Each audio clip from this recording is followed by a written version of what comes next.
Halo, perkenalkan nama saya Noya. Saya ucapkan selamat datang untuk teman-teman semua ke channel Noya Movie, di mana saya akan membagikan konten alur cerita film, yang pada kesempatan hari ini saya akan menceritakan sebuah alur cerita film yang berjudul The Girl in the Spider's Web. Tapi sebelum memulai saya akan mengingatkan kalau konten yang akan saya bawakan mengandung spoiler, dan bagi kalian yang belum menonton filmnya maka lebih baik menonton filmnya terlebih dahulu. Namun bila kalian sudah pernah menonton filmnya atau terbiasa dengan spoiler, semoga apa yang akan saya bawakan kali ini dapat menghibur di waktu luang Anda. Oke, mari kita mulai ceritanya. Film dibuka dengan menampilkan dua orang gadis kecil yang sedang bermain catur. Mereka berdua adalah kakak beradik, di mana gadis yang berambut pirang adalah sang kakak dan yang berambut hitam adalah sang adik. Lalu tiba-tiba mereka dipanggil oleh ayah mereka ke sebuah kamar. Namun salah satu dari gadis kecil tersebut terlihat ketakutan saat melihat ayahnya. Rupanya sang ayah adalah mafia dan seorang psikopat yang sering menyiksa kedua putrinya. Takut sang ayah melakukan sesuatu terhadap mereka, si adik pun menarik kakaknya untuk kabur. Setibanya di jendela, saat akan melompat rupanya sang kakak tampak ragu. Tak lama kemudian sang ayah datang, lalu si adik pun melompat meninggalkan kakaknya dan berlari meninggalkan rumah tersebut. Scene beralih ke sebuah apartemen yang ditinggali sepasang suami istri. Di sana terlihat wajah sang istri yang sudah babak belur sehabis dihajar oleh suaminya yang bernama Peter Algren. Saat mereka sedang berbincang tiba-tiba listrik di apartemennya padam. Peter pun bergegas menyalakannya kembali. Namun tiba-tiba muncul seorang wanita misterius yang sudah memasang jebakan, di mana Peter berdiri di atas jebakan tersebut, kemudian tergantung dengan kaki di atas. Wanita misterius itu bernama Lisbeth Salander, yang rupa Lisbethnya tahu banyak tentang Peter, di mana dia tahu kalau Peter merupakan seorang CEO, dan baru saja melakukan kekerasan kepada dua orang wanita bayaran, namun terbebas dari hukum. Lisbeth pun membobol rekening Peter dan menguras habis isinya, dengan mentransfer 20% isi rekeningnya kepada korban wanita bayaran yang disiksa Peter, serta 80% ke istrinya. Lisbeth juga meminta sang istri untuk mengajak putrinya dan segera meninggalkan Peter. Karena Lisbeth itu mengancam Peter dengan menunjukkan video Peter yang sedang berhubungan badan dengan istri dari pemodal, di mana pemodal tersebut sangat berpengaruh untuk perusahaan yang Peter jalankan. Lisbeth mengancam akan menyebarluaskan video tersebut jika Peter mengganggu istrinya lagi. Lalu Lisbeth pun meninggalkan Peter yang masih tergantung di apartemennya. Di sini diceritakan Lisbeth Salander merupakan seorang yang berprofesi sebagai hacker atau peretas profesional yang sangat hebat, dan dia juga sering menyelamatkan para wanita yang sedang mengalami kekerasan atau perilaku abusif baik dari keluarga maupun pasangan mereka. Namun karena tindakan main hakim sendiri dari Lisbeth ditambah profesinya yang bertentangan dengan hukum, membuat Lisbeth diburu oleh polisi dan menjadi buronan. Di lain waktu, saat Lisbeth sedang bersama pasangan wanitanya di kediamannya, lalu Lisbeth dihubungi oleh seseorang yang akan memberikannya pekerjaan. Pria di telepon tersebut menawarkan pekerjaan dengan tingkat yang mustahil.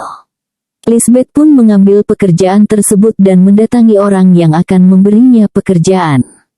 Pria yang memberikan Lisbeth pekerjaan itu bernama Franz Balder yang datang bersama putranya bernama August. Di sana Balder meminta Lisbeth untuk merebut kembali software yang dia ciptakan bernama Firefall. Diketahui kalau tadinya Balder lah yang diberikan kendali atas Firefall, namun saat ini software tersebut justru sedang dalam kendali NSA atau Badan Keamanan Nasional Amerika alias telah direbut. Maka dari itu Balder meminta Lisbeth untuk merebutnya, karena Firefall tidak bisa disalin tapi hanya bisa dipindahkan, yang membuat tugas kali ini menjadi tugas yang mustahil. Tapi bagi peretas seperti Lisbeth, ini bukanlah pekerjaan yang sulit. Di tempat persembunyiannya, Lisbeth mencari tahu tentang Balder dan software buatannya. Di mana software yang bernama Firefall itu berfungsi untuk mengendalikan hulu ledak nuklir dari manapun, menggunakan komputer atau laptop pribadi yang menyimpan firewall, karena sadar akan ciptaannya yang dapat menjadi alat pemusnah massal dan takut disalahgunakan. Balder bermaksud akan memusnahkan software yang dia ciptakan tersebut. Setelah mengetahui fakta itu, Lisbeth pun langsung melancarkan aksinya. Hanya dengan menggunakan laptop, Lisbeth mulai merebut firewall dari NSA. Namun hal tersebut disadari oleh agen khusus bernama Edwin Nedam, di mana dia yang bertanggung jawab untuk melindungi firewall. Walau sudah berbagai cara dia lakukan untuk menghentikan peretasan dari Lisbeth, tetap saja dia kehilangan firewall yang saat ini sudah berpindah ke laptop Lisbeth. Merasa bertanggung jawab akan hal tersebut, Nedam pun langsung melacak keberadaan Lisbeth. Tak lama kemudian, Nedam menemukan lokasi persembunyian dari Lisbeth, yang berada di kota Stockholm, negara Swedia. Dia pun langsung bergegas pergi ke lokasi tersebut. Setelah mendapatkan firewall, Lisbeth mencoba membuka software tersebut, namun untuk membukanya, perlu menjawab kata kunci yang berganti dengan cepat, dan hanya Balder saja yang tahu kata kunci tersebut. Lalu kemudian Lisbeth pun beralih. Lisbeth yang sedang berendam, lalu tertidur, dan dalam tidur, dia terus dibayang-bayangi oleh masa lalunya. Rupanya Lisbeth merupakan anak gadis yang berhasil kabur di awal film. Namun Lisbeth tidak menyadari kalau tempat persembunyiannya sudah dimasuki oleh sekelompok pria yang mengenakan topeng. Saat Lisbeth selesai berendam, dia pun berpapasan dengan para pria tersebut dan langsung ditembaki. Beruntung Lisbeth berhasil menghindar dan berlindung. Para pria misterius itu rupanya mengincar firewall juga, dan mereka berhasil mendapatkan firewall, lalu pergi dengan meledakkan tempat persembunyian Lisbeth. Karena ledakan tersebut, Lisbeth menjadi pingsan, dan tak lama kemudian para polisi dan pemadam pun tiba di lokasi. Lalu Lisbeth pun melarikan diri dan hanya ikhlas melihat tempat berlindungnya selama ini habis terbakar. Keesokan harinya tepat pada jam 7 pagi, Balder sudah menunggu Lisbeth untuk menyerahkan firewall, namun Lisbeth tidak kunjung datang. Balder yang mengira Lisbeth membawa kabur firewall pun meminta bantuan dengan otoritas keamanan Swedia. Balder pun menjelaskan situasinya kepada Gabriella Gren, yang merupakan seorang deputi direktur keamanan Swedia. Gabriella pun mendalami kasus tersebut, lalu memburu Lisbeth untuk merebut firewall. Di hari yang sama, Nedam tiba di bandara Swedia, tapi dirinya diinterogasi dahulu oleh Gabriella, karena Gabriella tahu kalau Nedam juga mencari Lisbeth. Pada akhirnya Nedam dibebaskan dengan syarat tidak boleh melakukan aktivitas yang mencurigakan, selain dari aktivitas liburan pada umumnya. Tapi Nedam tidak mengikutinya, dia tetap memburu Lisbeth, bahkan membawa senjata. Di lain tempat Lisbeth menemui teman lamanya yang bernama Michael. Dia adalah seorang jurnalis. Lisbeth meminta Michael untuk mencari info tentang para pria yang sudah mencuri firewall darinya, dengan modal foto yang Lisbeth kirim ke Michael. Lalu Lisbeth pergi dan menyewa sebuah motel untuk tempat persembunyian sementaranya. Ternyata motel yang ditempati Lisbeth berseberangan dengan rumah aman yang menampung Balder dan August. Pada malam harinya Lisbeth mengendap ke depan rumah aman, dan meletakkan kamera tersembunyi untuk memantau pergerakan dari Balder. Di malam yang sama Nedam pun tiba di lokasi persembunyian Lisbeth yang sudah terbakar. Di sana dia mendapatkan petunjuk berupa gelang bertuliskan nama dari teman wanita Lisbeth. Nedam pun mencari wanita tersebut dan bertemu di bar. Di sana Nedam diberikan sebuah ponsel, yang katanya dengan ponsel itulah satu-satunya cara untuk menghubungi Lisbeth. Kemudian Nedam pun mencoba menghubungi Lisbeth dengan ponsel tersebut yang dibalas dengan Lisbeth, lalu Nedam melacaknya, dan bergegas menuju ke lokasi yang tertera.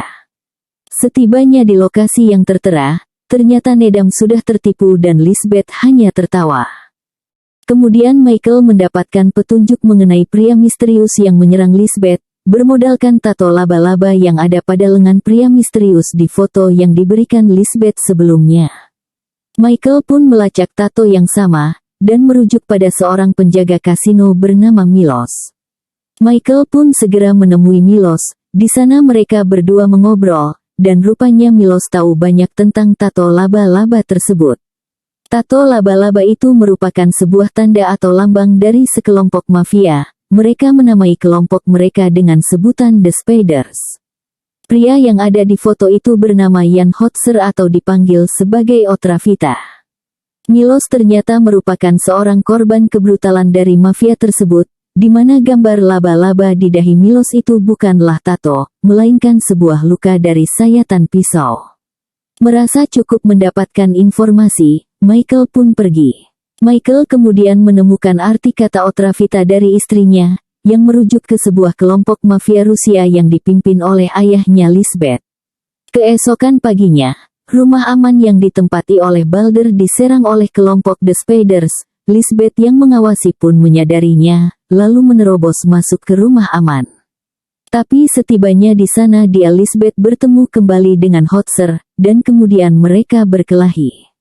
Akan tetapi Lisbeth berhasil dilumpuhkan dan disuntikan obat yang membuatnya lumpuh sementara. Kemudian Balder pun terbunuh dengan cara ditembak. Hotzer beserta kawannya pun berhasil membawa August. Lisbeth pada akhirnya berhasil terbebas dari kelumpuhan karena menghirup obat amfetamin, dan bergegas menyusul Hitzer dengan menggunakan mobil polisi, yang tentunya tidak disadari oleh Hotzer. Setelah berhasil mendekat dengan mobil Hotzer, Lisbeth pun meretas sistem yang ada di mobil Hotzer, yang membuat airbag-nya terbuka sendiri, lalu laju mobil pun terhenti dan Hotzer pingsan tepat di atas jembatan. Lalu Lisbeth menghampiri mobil tersebut dan membawa August, akan tetapi Hitzer segera sadar lalu menembaki Lisbeth, kemudian Lisbeth mengontrol jembatan dengan membuat jembatan terangkat. Hotzer pun tak bisa berbuat banyak selain merelakan August yang dibawa oleh Lisbeth. Namun ketika Lisbeth akan pergi, dia sekilas melihat seorang wanita berbaju merah sedang menatapnya di seberang jembatan. Lisbeth tak menggubrisnya, dan segera pergi membawa August. Lisbeth pun mampir ke parkiran mobil dan meretas mobil yang ada di parkiran tersebut, lalu memilih sebuah mobil sport untuk dibawa kabur. Lisbeth pun pergi menuju sebuah observatorium astronomi terbengkalai, yang memang menjadi tempat perlindungan sementaranya, dan menyembunyikan August di sana. Sementara Nedam tiba di rumah perlindungan yang sudah dipenuhi polisi, Nedam pun mengendap-endap dan mengambil kamera yang ditinggalkan Lisbeth sebelumnya, namun Nedam dipergoki oleh Gabriela, lalu kemudian ditangkap untuk dideportasi. Kembali ke Lisbeth yang sedang bermain catur bersama August, di sana Lisbeth memberikan sebuah pion catur untuk August simpan. Lalu Lisbeth memberitahu lokasinya kepada Michael dan memintanya untuk datang. Setibanya Michael di lokasi, dia langsung menjelaskan kepada Lisbeth hasil penyelidikannya. Di mana komplotan yang merebut Firefall adalah mafia bernama The Spiders yang sebelumnya dipimpin oleh ayahnya Lisbeth. Namun setelah ayahnya Lisbeth wafat, kepemimpinan The Spiders pun jatuh kepada saudari Lisbeth yang rupanya masih hidup. Dia bernama Camilla Salander.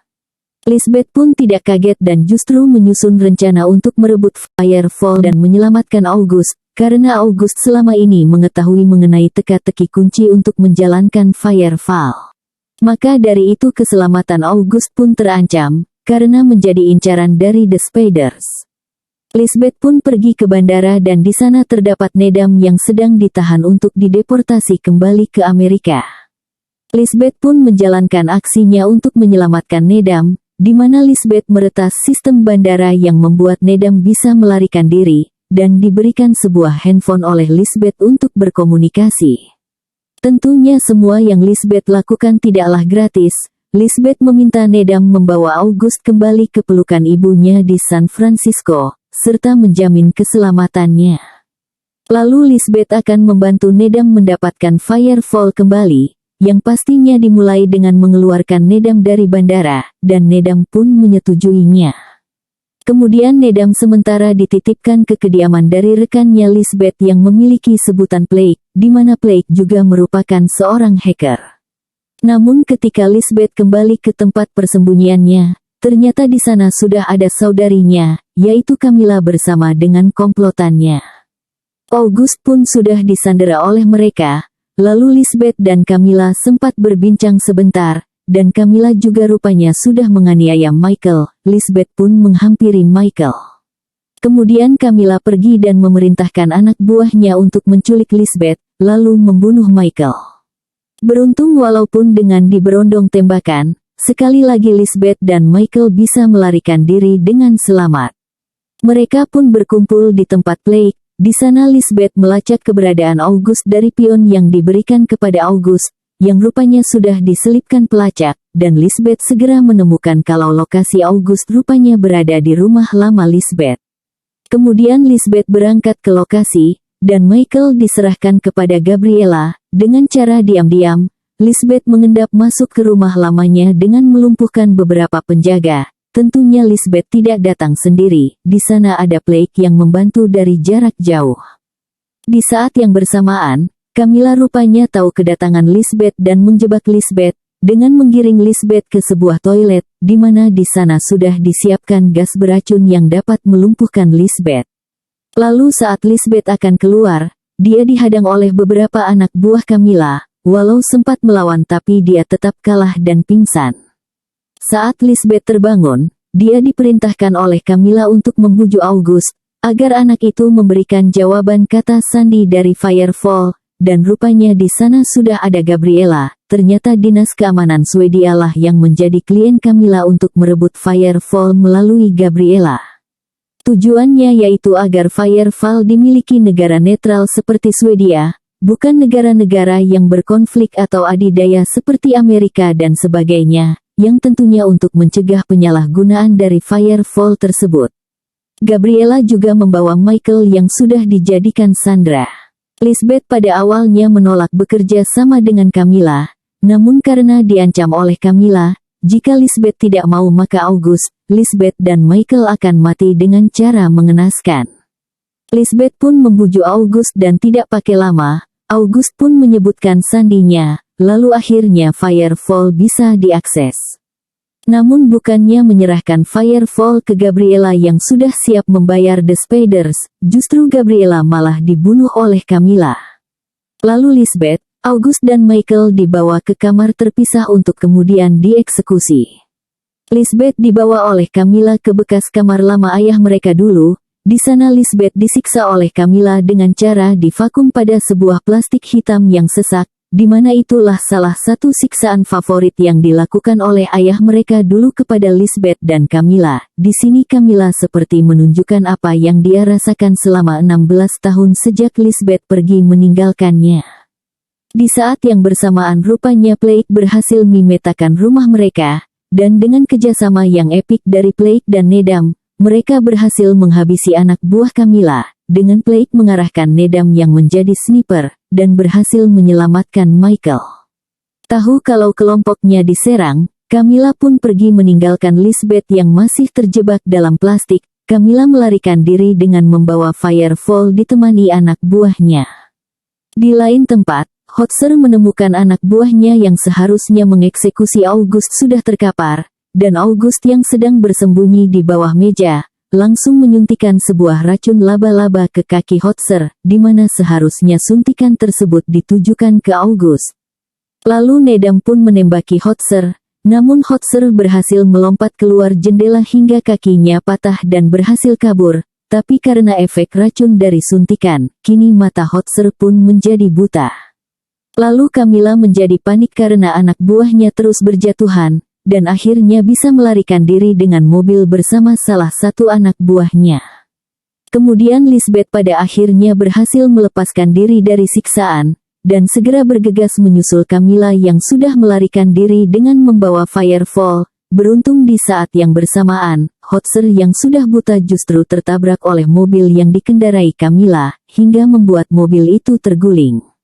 Lisbeth pun menemukan mobil Camilla, namun di sana sudah tidak ada Camilla. Lisbeth pun melihat Camilla yang sedang berjalan sambil terluka dan segera mengejarnya. Hingga Camilla sampai pada sebuah tebing yang membuatnya tidak bisa kemana-mana lagi, dan dapat disusul oleh Lisbeth. Di sana Camilla menjelaskan tujuannya membawa Firefall adalah untuk mengaktifkan hulu ledak nuklir di seluruh dunia dan menyaksikan seluruh dunia terbakar. Camilla juga membahas tentang Lisbeth, yang terkenal karena sering menyelamatkan para wanita dari perlakuan abusif. Namun Camilla yang merupakan saudarinya sendiri justru tidak dia selamatkan dari ayah mereka, hingga membuat Camilla menjadi seperti sekarang yang mengikuti jejak ayahnya. Lisbeth pun memberitahu Camilla kalau dirinya tidak bisa membantu Camilla, karena Camilla lah yang justru memilih jalan seperti ini. Kecewa mendengar jawaban Lisbeth, Camilla pun memilih melompat dari tebing itu dan meninggalkan Firefall. Lalu Nedam menyusul ke tebing tersebut dan menemukan laptop Lisbeth, namun rupanya Firefall sudah dimusnahkan oleh Lisbeth sesuai dengan permintaan dari Balder, dan Nedam pun menerima kondisi tersebut. Singkat cerita, akhirnya August bisa kembali ke pelukan ibunya yang didampingi oleh Nedam, dan Michael kembali ke rumah dengan rutinitasnya. Di akhir film kita diperlihatkan Lisbeth yang membakar rumah lamanya, dan menghapus kenangan masa lalunya yang buruk bersama Camilla serta ayahnya. Dan film pun berakhir. Terima kasih karena sudah menonton. Jangan lupa untuk like, komen dan subscribe.